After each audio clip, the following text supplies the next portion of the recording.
ಜಗದ್ಗುರು ನಮ್ಮಪ್ಪ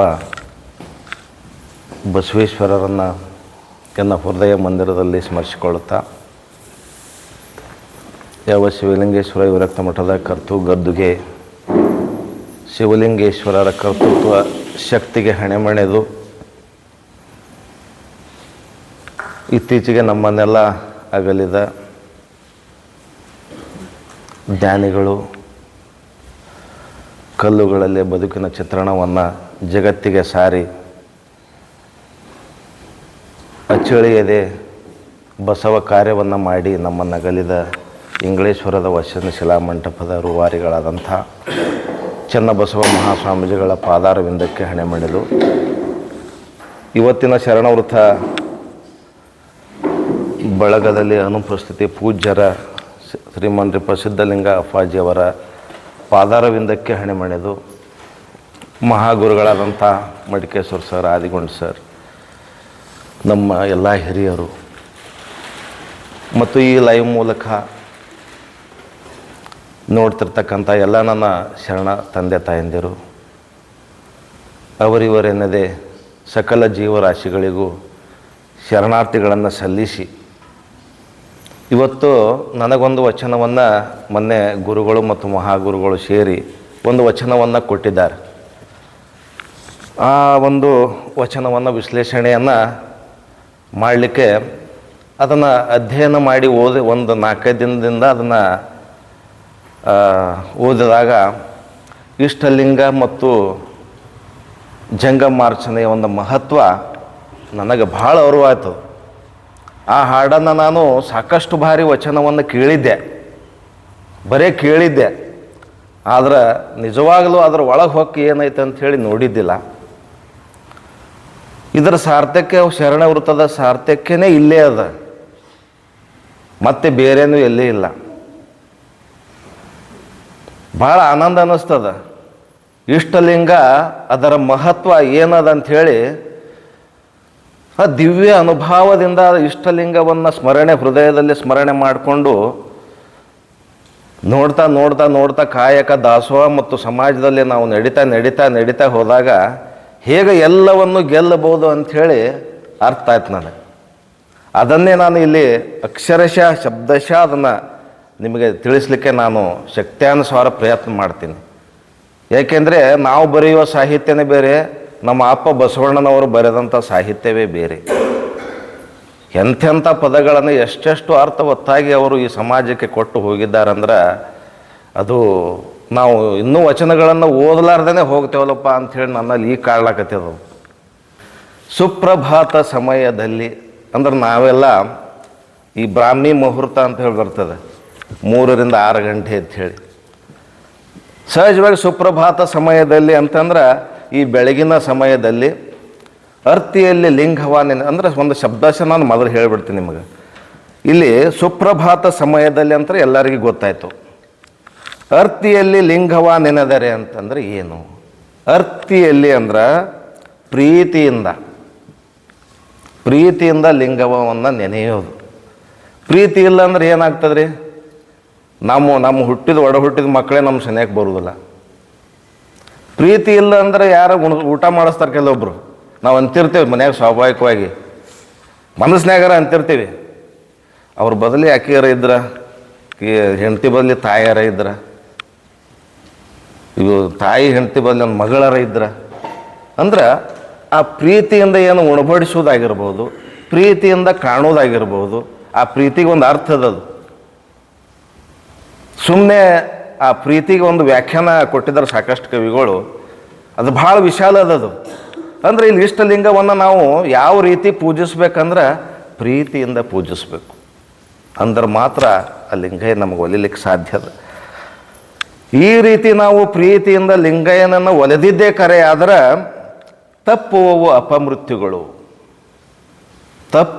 ಅಪಮೃತ್ಯುಗಳು ಅಂಥೇಳಿ ನಮ್ಮ ಬಸವಣ್ಣನವರು ಅರ್ಥೈಸ್ಕೊಂಡು ನಮ್ಮ ಸಮಾಜಕ್ಕೆ ನಮಗೆ ಈ ವಚನವನ್ನು ಬರೆದು ಹೋಗಿದ್ದಾರಂದ್ರೆ ತಪ್ಪು ಅಪಮೃತ್ಯು ಅಂದ್ರೆ ನಾವು ಏನೋ ಒಂದು ಹಿಂದಿನ ಜನ್ಮದಲ್ಲಿ ಪಾಪ ಕಾರ್ಯಗಳನ್ನು, ಅಧಪತನದ ಕೆಲಸಗಳನ್ನು, ದುಷ್ಟ ಕೆಲಸಗಳನ್ನು ಏನಾರ ಮಾಡಿ ತಿಳಿದೇನ ಮಾಡಿ ಏನಾರ ನಮ್ಮ ಬೆನ್ನಿಗೆ ಅಂಟಿಕೊಂಡು ನಾವು ಈ ಜಗತ್ತಿಗೆ ಬಂದಿದ್ದೇವಂದ್ರೆ ಆ ಏನು ಕಾಲಕರ್ಮಗಳದಾವಲ್ಲ ಅವು ಕಾಲಕರ್ಮ ಉದಾಹರಣೆಗೆ ಒಂದು ಭಕ್ತ ಮಾರ್ಕಂಡೇ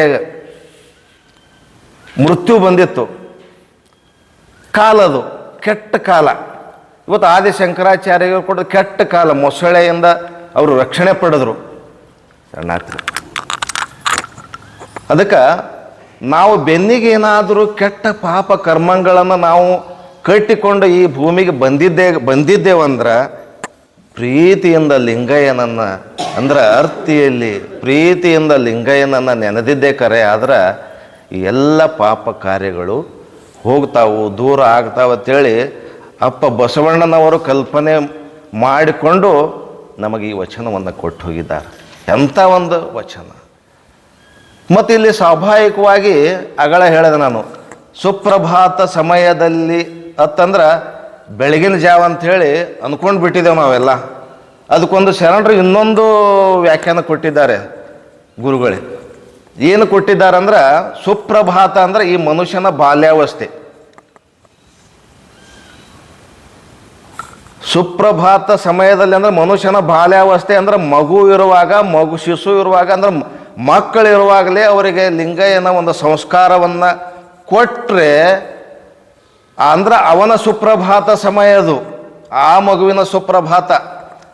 ಸಂಧ್ಯಾಕಾಲದಲ್ಲಿ ಬಂದು ಎಲ್ಲರೂ ಲಿಂಗಯ್ಯನನ್ನು ಕಟ್ಕೋತಾರಂಥೇಳಿ ಯಾರ್ದೋ ಒಂದು ತೋರಿಕೆಗೆ ಅರ್ತಿ ಅಂದ್ರೆ ಪ್ರೀತಿ ಇಲ್ಲಾರ್ದೆ ಲಿಂಗಯ್ಯನ ಪೂಜೆ ಮಾಡಿ ಏನಿನ ಲಿಂಗಾಯತ ಅಲ್ಲ ಅಂಥೇಳಿ ಯಾರು ಅಂದಾರ ಅಂಥೇಳಿ ಲಿಂಗವನ್ನು ಕಟ್ಕೊಂಡು ಸುಪ್ರಭಾತ ಸಮಯದ ವಚನವನ್ನು ನಾವು ಹೇಳ್ಕೊತ ಹೋದ್ರೆ ಈ ಬದುಕಿಗೆ ಅರ್ಥ ಇಲ್ಲ ಅಂಥೇಳಿ ಅಪ್ಪ ಬಸವಣ್ಣನವರು ನಮಗೆ ಸೂಚ್ಯವಾಗಿ ಹೇಳಿದ್ದಾರೆ.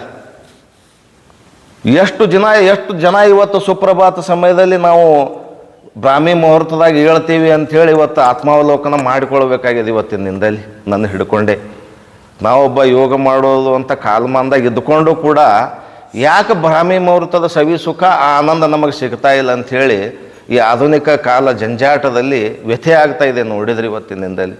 ಹೇಳ್ತಾರೆ ಅವರು, ಮಧ್ಯರಾತ್ರಿ 3 ತನ ರಾಕ್ಷಸ ಸಂಚರಿಸುವಂಥ ಸಮಯ, ಬ್ರಾಹ್ಮಿ ಮುಹೂರ್ತ 3 ರಿಂದ 6 ಗಂಟೆವರೆಗೆ ಜನಸಾಮಾನ್ಯರು ಓಡಾಡುವಂಥ ಸಮಯ.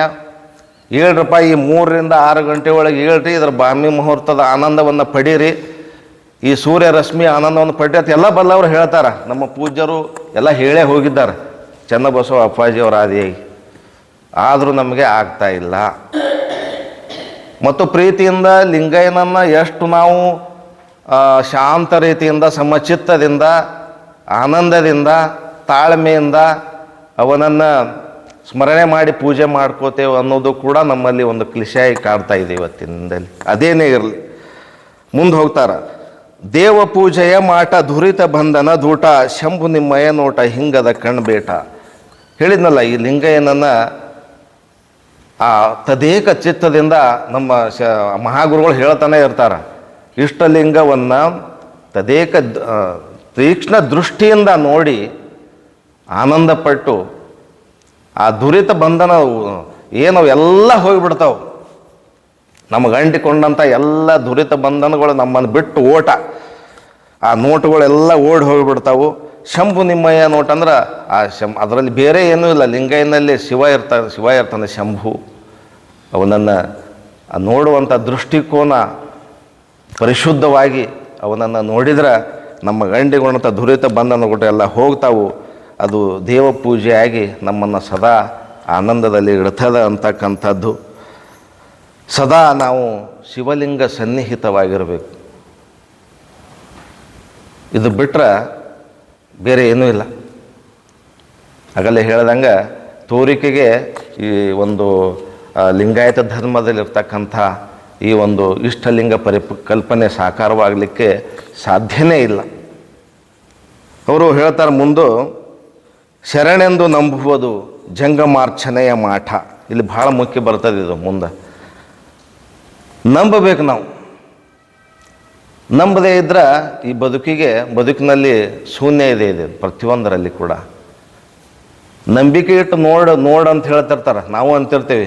ಒಂದು ಜರಾರ ನಂಬಿಕೆ ಇಟ್ಟು ನೋಡು, ಒಂದು ದಾಂಪತ್ಯ ಕೂಡ ನಂಬಿಕೆ ಮೇಲೆ ನಿಂತಿದೆ, ವ್ಯವಹಾರಗಳು ಕೂಡ ನಂಬಿಕೆಯ ಮೇಲೆ ನಿಂತಿದೆ, ಈ ಜಗತ್ತೇ ನಂಬಿಕೆಯ ಮೇಲೆ ಸಾಗ್ತಾ ಇದೆ. ಆದ್ರೆ ನಾವು ಲಿಂಗಯ್ಯನನ್ನು ನಂಬಿಕೆಯಿಂದ ನೋಡ್ತಾ ಇಲ್ಲ. ನಂಬಿಕೆಯಿಂದ ನೋಡಿದ್ರೆ ಭಾಳಷ್ಟು ಅನಿಸ್ಬೋದು, ಏನು ಕೊಳ್ಳಲ್ಲಿ ಲಿಂಗಯ್ಯನ ಕಟ್ಕೊಂಡಿದಾರ, ದೇವರಂತೂ ಹೆಂಗೆ ಏನು ಗೊತ್ತಿಲ್ಲ ಅವರಿಗೆ, ಆ ದಿವ್ಯಾನುಭವ ಗೊತ್ತಿಲ್ಲ. ಆ ಬೆನ್ನಿಗೆ ಕೈ ಇಟ್ಟಂತ ಲಿಂಗಯ್ಯ ನಮ್ಮ ಬೆನ್ನಿಗೆ ಇಟ್ಟಿರ್ತಾನ, ಅದು ನಮಗೆ ಗೊತ್ತಿಲ್ಲ. ನಂಬಿದ್ರೆ ತಾನೇ ಅವ ಇಡೋದು, ನಮ್ಮ ಮೇಲೆ ಕೈ ಇಡೋದು. ನಂಬಿಕೆ ಕೊರತೆ ಕಾಡ್ತಾ ಇದೆ. ಇವತ್ತು ಇಲ್ಲಿ, ನಾಳೆ ಅಲ್ಲಿ, ಮತ್ತೆ ಮುಗಿದೊಂದು, ಹೀಗೆ ಚಂಚಲ ವಂಚಲ ಮನಸ್ಥಿತಿಯಿಂದ ಅದು ಎಂದಿಗೂ ಸಾಧ್ಯ ಇಲ್ಲ. ಜಂಗಮಾರ್ಚನೆಯ ಮಾಟ ಅಂದ್ರೆ ಇಲ್ಲಿ ಆಯಿತಾ, ಇಷ್ಟಲಿಂಗ ಒಂದು ಪೂಜೆಯನ್ನು ಪ್ರೀತಿಯಿಂದ ಮಾಡಿದೇವಿ, ಸದಾ ಸನ್ನಿಹಿತ ಆದೇವಿ, ಲಿಂಗಯ್ಯ ಒಲಿದ ನಮ್ಮ ದುರಿತ ಬಂಧನಗಳೆಲ್ಲ ಓಡೋದು ಸಾಕೇನು ಇಲ್ಲ. ನಾವು ಮತ್ತೆ ಮುಂದೆ ಜಂಗಮಾರ್ಚನೆ ಹೊಟ್ಟಂದ್ರೆ ನಮ್ಮ ದುಡಿದಂಥ ಕಾಯಕದಿಂದ, ದಾಸೋಹದಿಂದ ಸಮಾಜದಲ್ಲಿರ್ತಕ್ಕಂಥ ಏನು ದೀನರು, ದಲಿತರು, ದುರ್ಬಲರು, ವಿಧವೆಯರು, ಇಂಥವರೆಲ್ಲ ಕಡೆ ಒಂದು ಒಳ್ಳೆಯ ದೃಷ್ಟಿಕೋನ ಇರಬೇಕು. ಕೇವಲ ನಾವು ಆತ್ಮದಿಂದ ಅನುಭವ ಲಿಂಗಯ್ಯನ ಅನುಸಂಧಾನವನ್ನು ಮಾಡಿಕೊಂಡು ಅನುರಕ್ತ ಆಗಿ ನಾನೇ ದುಡಿದು ನಾನೇ ತಿನ್ನೋದು, ನನ್ನ ಹೆಂಡರು ಮಕ್ಕಳು ನನ್ನ ಕುಟುಂಬ ಇಷ್ಟೇ ಅಂಥೇಳಿ ಒಂದು ಗೆರೆಯೊಳಗೆ ನಾವು ಇದ್ದೇವಂದ್ರೆ ಅಲ್ಲಿ ಜಂಗಮಾರ್ಚನೆ ಆಗಲಿಕ್ಕೆ ಸಾಧ್ಯ ಇಲ್ಲ. ಎಲ್ಲರಿಗೂ ನಾವು ದುಡಿದದರಲ್ಲಿ ಒಂದು ಅನ್ನದ ಅಗಳನ್ನು ಉಣಿಸಿ ನಾವು ಉಂಡ್ರೆ ಎಷ್ಟು ರುಚಿ ಆಗ್ತದೆ ಅಂಥೇಳಿ ಬಸವಣ್ಣವ್ರ ದಾಸೋಹದ ಕಲ್ಪನೆಯನ್ನು ನಮ್ಗೆ ಯಾವಾಗ ಕೊಟ್ಟು ಹೋಗಿಬಿಟ್ಟಿದ್ದಾರೆ. ಸಮಾಜಮುಖಿ ಆಗಬೇಕು. ಇವತ್ತು ಏನು ಸಮಾಜದಲ್ಲಿ ಕಾಡ್ತಾ ಇದೆ ಅಂದ್ರೆ, ಸಮಾಜ ಸೇವೆ ಮಾಡ್ತಿ, ಏನದ ನಿನಗೆ ಅಂಥೇಳಿ ಹಾದಿ ತಪ್ಪಿಸೋರೆ ಭಾಳ ಅದಾರ. ಮತ್ತು ಕಲುಷಿತ ಸಮಾಜವನ್ನು ಶುದ್ಧ ಮಾಡೋರು ಯಾರು? ನಮ್ಮ ಮಕ್ಕಳು ಯಾವತ್ತೂ ನಮ್ಮ ಮನೆ ಒಳಗೆ ಇರ್ತಾರೇನವರು? ಈ ಕಲುಷಿತ ಸಮಾಜದೊಳಗೆ ಹೋಗ್ತಾರೆ ಅವರು. ಹಾಗಾದ್ರೆ ಆ ಕಲುಷಿತ ಸಮಾಜವನ್ನು ಶುದ್ಧ ಮಾಡ್ಲಿಕ್ಕೆ ನಾವೆಲ್ಲರೂ ಕೈ ಜೋಡಿಸ್ಲಿಲ್ಲ ಅಂದ್ರೆ ನಮ್ಮ ಮಕ್ಕಳು ನಮ್ಮ ಕೈಯಾಗಿರ್ತಾರೆ ನಾಳೆ ಅವರು. ಎಷ್ಟು ದಿನ ನೀವು ಅವ್ರ ಗೆರೆ ಒಳಗೆ ಇಟ್ಕೋತೀರಿ ನೀವು? ಹಲವಾರು ಮನಸ್ಥಿತಿಯ ವ್ಯಕ್ತಿಗಳು ನಮ್ಮ ಮಕ್ಕಳನ್ನು ಸಂಘ ಮಾಡ್ತಿರ್ತಾರೆ ಹೊರಗೆ.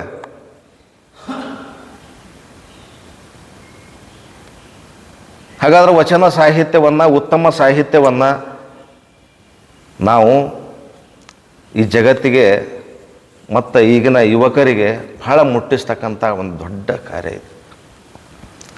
ಏನು ಸಮಾಜಕ್ಕೆ ನನ್ನಿಂದ ಏನು ಸಾಧ್ಯದ ತನು ಮನ ಧನದಲ್ಲಿ ಏನು ಸಾಧ್ಯದ ಅದನ್ನ ಅರ್ಪಿಸಿ ಲಿಂಗಯ್ಯನನ್ನು ನಾವು ಸ್ಮರಣೆ ಮಾಡಿ ಆ ಕೂಡಲ ಸಂಗನ ಕೂಟವನ್ನು ಅವಾಗ ಅದು ದಾರಿ ತೆಗೀತದೆ. ಒಂದು ಪ್ರೀತಿಯಿಂದ ಲಿಂಗಯ್ಯನನ್ನು ಪೂಜಿಸುವುದು, ಲಿಂಗಯ್ಯನಿಗೆ ಭಾಳ ಸನ್ನಿಹಿತ ಆಗೋದು, ಆತ್ಮದಿಂದ ಅನುಭವಿಸೋದು ಅಷ್ಟೇ ಅಲ್ಲ, ಮುಂದೆ ಹೊರಗೆ ಬಂದು ಸಮಾಜಕ್ಕೆ ನಮ್ಮನ್ನು ನಾವು ತೆರೆದುಕೊಂಡು ಆವಾಗ ಅಂತ್ಯದಲ್ಲಿ ಕೂಡಲ ಸಂಗಯ್ಯನ ಆ ಒಂದು ಕೂಟದಲ್ಲಿ ನಮಗೆ ಆವಾಗ ಕೊನೆಗೆ ಪ್ರವೇಶ ಆಗ್ತದೆ. ಹೊರತಾಗಿ ಒಮ್ಮೆಗೆ ನಾವು ಇವತ್ತು ವಿಭೂತಿ ಬಳದ್ಕೊಂಡು ಬಿಟ್ಟೇವಿ, ಇವತ್ತು ಲಿಂಗಧಾರಣೆ ಮಾಡ್ಕೊಂಡು ಬಿಟ್ಟೇವಿ, ನನ್ನ ಕಾಯಕದಲ್ಲಿ ನಾನು ಅದೀನಿ, ಇಷ್ಟೇ ನಾನು ಸೀಮಿತ ಅಂತಂದ್ರೆ ಇದು ಎಂದಿಗೂ ಸಾಧ್ಯ ಇಲ್ಲ. ಇದು ಇವತ್ತು ಗದುಗಿನ ಪಂಡಿತ ಪುಟ್ಟರಾಜ ಗವಾಯಿಗಳು ಕೂಡ ಇಷ್ಟಲಿಂಗದ ಮಹತ್ವದ ಬಗ್ಗೆ ಬಹಳ ದೊಡ್ಡ ತ್ರಿವಿಧ ದಾಸೋಹಿಗಳು ಅವರು ಕೂಡ ಒಂದು ವಚನ ಬರ್ದಾರ. ಏನು ಬರ್ದಾರ ಅವರು?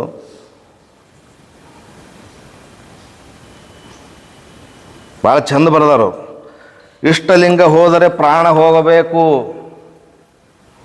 ಇಷ್ಟಲಿಂಗ ಹೋದರೆ ಪ್ರಾಣ ಹೋಗಬೇಕು, ಇಷ್ಟಲಿಂಗ ಬಂದರೆ ಪ್ರಾಣ ಬರಬೇಕು, ಇಷ್ಟಲಿಂಗ ಬಂದರೆ ಪ್ರಾಣ ಬರಬೇಕು, ಇದೇ ಪ್ರಾಣದ ಲಿಂಗ ಸಂಬಂಧ, ಇಂತಲ್ಲದವರು ಪ್ರಾಣಲಿಂಗ ಅಲ್ಲವೆಂದು ಹೇಳಿದ ನಮ್ಮ ಗುರುಕುಮಾರ ಪಂಚಾಕ್ಷರ. ಇದನ್ನು ಬರಿಬೇಕಾದ್ರೆ ಅವರಿಗೆ ಎಷ್ಟು ಲಿಂಗಯ್ಯನನ್ನು ಅವ್ರು ಅರ್ಥ ಮಾಡ್ಕೊಂಡಿರ್ಬೇಕಂತ, ಎಷ್ಟು ಬಸವನಿಷ್ಠರಾಗಿರ್ಬೋದು, ಎಷ್ಟು ವಚನ ಸಾಹಿತ್ಯದ ನಿಷ್ಠರಾಗಿರ್ಬೋದು. ಅಂದಲೇ ಅವರು ಅಂಥ ಮಕ್ಕಳನ್ನು ಸಾಕಿ ಸಲಹಿ ಸಮಾಜಕ್ಕೆ ಕೊಟ್ಟು ಹೋದರು. ಅಂದಲ್ಲೇ ಅವರಿಗೆ ಲಿಂಗಾಯ ಒಲದ, ಅಂದಲ್ಲೇ ಈ ನಾಡು ಅವರಿಗೆ ನಮಿಸ್ತದೆ. ನಾವು ಇನ್ನೊಂದು ಮೊನ್ನೆ ನಿನ್ನೆಲ್ಲ 2-3 ದಿನದ ಹಿಂದೆ ಹೋಗಿದ್ದೇವೆ ಅಲ್ಲಿಗೆ. ನಾವು ಸತಿಪತಿಗಳು ಕ್ರಿಸ್ಮಸ್ ದಿನ ನಮ್ಮ ಮಗಳು ಕರ್ಕೊಂಡು ಹೋಗಿದ್ರು. ಇವತ್ತಿನವರೆಗೂ ಸಾಲುಗಟ್ಟಿ ಒಬ್ಬ ಮನುಷ್ಯನಿಗೆ, ಒಬ್ಬ ಮಾನವನಿಗೆ ಗುಡಿ ಕಟ್ಟಿ ಇವತ್ತಿನವರೆಗೂ ಸಾಲುಗಟ್ಟಿ ಮಂಗಳಾರತಿ ಆಗ್ತದೆ, ಕಾಯಿ ಹೊಡಿತಾರೆ, ಕರ್ಪೂರ ಬೆಳಗ್ತಾರಂದ್ರೆ ಒಬ್ಬ ಮನುಷ್ಯ. ಮತ್ತು ಬಸವಣ್ಣವ್ರ ವಚನವನ್ನು ಅರ್ಥ ಮಾಡ್ಕೊಂಡವ್ರು ಅವ್ರು ಲಿಂಗಯ್ಯನನ್ನು. ಆ ದಿಶೆಯಲ್ಲಿ ನನಗೆ ತಿಳಿದಷ್ಟು ಈ ವಚನವನ್ನು ವಿಶ್ಲೇಷಣೆ ಮಾಡಿದ್ದೀನಿ. ಮುಂದೆ ಒಂದು ಲಿಂಗಯ್ಯನ ಪರಿಕಲ್ಪನೆಯಲ್ಲಿ ನನ್ನದೇ ಆದಂಥ ಒಂದು 4 ಸಾಲುಗಳನ್ನು ಹೇಳಲಿಕ್ಕೆ ನಾನು ಇಷ್ಟಪಡ್ತೀನಿ. ಬೆನ್ನ ಮೇಲಿನ ದೇವರ ಕೈಯಂತೆ ಎನ್ನ ಇಷ್ಟಲಿಂಗ, ಬೆನ್ನ ಮೇಲಿನ ದೇವರ ಕೈಯಂತೆ ಎನ್ನ ಇಷ್ಟಲಿಂಗ, ಗುರು ತೋರುವ ದಾರಿಯಂತೆ ನನ್ನ ಇಷ್ಟಲಿಂಗ, ತಾಯಿಯ ಕೈತುತ್ತಂತೆ ನನ್ನ ಕೊರಳ ಇಷ್ಟಲಿಂಗ, ತಂದೆಯ ಸಾಂತ್ವನದಂತೆ ನನ್ನ ರಕ್ಷಿಪ ಇಷ್ಟಲಿಂಗ. ಇಂತಿಪ್ಪ ಇಷ್ಟಲಿಂಗವ ಮರೆತು ಮನುಷ್ಯನಾಗಬಹುದೇ, ಇಂತಿಪ್ಪ ಇಷ್ಟಲಿಂಗವ ಮರೆತು ನಾನು ಮನುಷ್ಯನಾಗಬಹುದೇ, ಕೊನೆಗೆ ಬಂದು ನನ್ನೊಂದಿಗಿರುವ ಅನಂತನ, ಕೊನೆಗೆ ಬಂದು ನನ್ನೊಂದಿಗಿರುವ ಅನಂತನನ ನಿನ್ನಲ್ಲಿ ಕಾಣುವೆ ನಾಗವಾಡ ಸಿದ್ದರಾಮೇಶ್ವರ ಅಂಥೇಳಿ. ಬೆನ್ನಿಗೆ ಕೈ ಇಟ್ಟವನವನೇ, ಸಾಂತ್ವನ ಹೇಳುವ ತಂದೆ ಸ್ಥಾನದಲ್ಲಿರೋವನವನೇ, ಕೈತುತ್ತಿನಲ್ಲಿ ಕಾಣುವ ತಾಯಿಯ ಸ್ವರೂಪಿನೂ ಲಿಂಗಯ್ಯನೂ ಅವನೇ. ಇವ್ರನ್ನೆಲ್ಲರನ್ನೂ ಬಿಟ್ಟು ಕೇಸಿಂದ ನಾನು ಮನಸ್ಸಿನಾಗಲಕ್ಕೆ ಸಾಧ್ಯದ ನನಗೆ ಸಾಧ್ಯನೇ ಇಲ್ಲ. ಅದಕ್ಕೆ ಕೊನೆಗೆ ನನ್ನೊಂದಿಗೆ ಈ ಭೂಮಿ ಒಳಗೆ ಬರಾವ್ ನಿನ್ನ ಅನಂತ,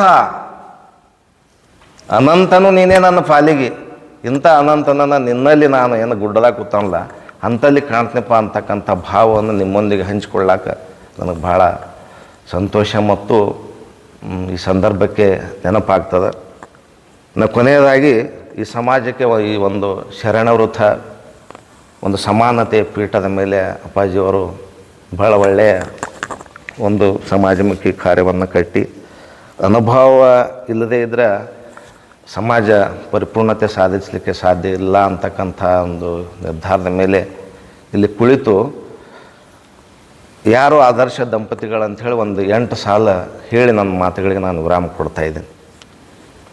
ವೆಚ್ಚ ಮಾಡಿದ ತಮ್ಮ ಬೆಚ್ಚನೆ ಮನೆಯಲ್ಲಿ ಮನೆ ವೃದ್ಧರನ್ನು ಇಷ್ಟದಿಂದ ಇಟ್ಟುಕೊಂಡು ಯಾರು ಕಿರಿಯರಿಗೆ ಮಾದರಿಯಾಗುತ್ತಾರೆಯೋ ಅವರೇ ಆದರ್ಶ ದಂಪತಿಗಳು.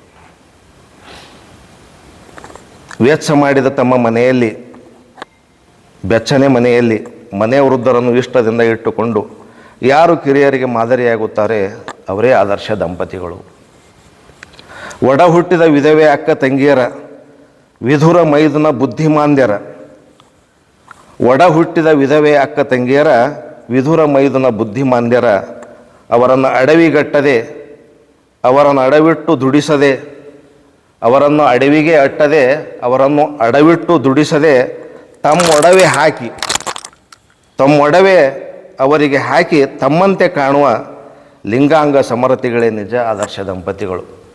ಲಿಂಗಾಂಗ ಸಮರತಿಗಳೇ ನಿಜ ಆದರ್ಶ ದಂಪತಿಗಳು.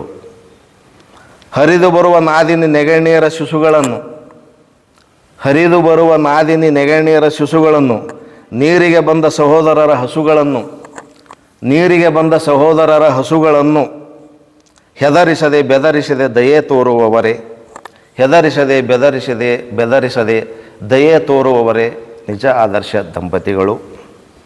ಮನೆಗೆ ಬಂದ ಅತಿಥಿಗಳನ್ನು ಕುಳ್ಳಿರಿಸಿ ಹೊರಗೆ ಬಂದ ಭಿಕ್ಷುಕರನ್ನು ಕಂಡು ಕರಗಿ, ಹೊರಗೆ ನಿಂತ ಭಿಕ್ಷುಕರನ್ನು ಕಂಡು ಕರಗಿ ಅವರಲ್ಲಿ ಲಿಂಗಯ್ಯನನ್ನು ಕಾಣುವವರೇ ನಿಜ ಆದರ್ಶ ದಂಪತಿಗಳು. ಅವರಲ್ಲಿ ಲಿಂಗಯ್ಯನನ್ನು ಕಾಣುವವರೇ ನಿಜ ಆದರ್ಶ ದಂಪತಿಗಳು ಅಂಥೇಳಿ, ಅದಕ್ಕೆ ಕೊಟ್ಟಂಥ ವಚನಕ್ಕೆ ನಾನು ಎಷ್ಟು ನ್ಯಾಯ ಸಲ್ಲಿಸಿದ್ದೀನೋ ಅಂತ ಗೊತ್ತಿಲ್ಲ.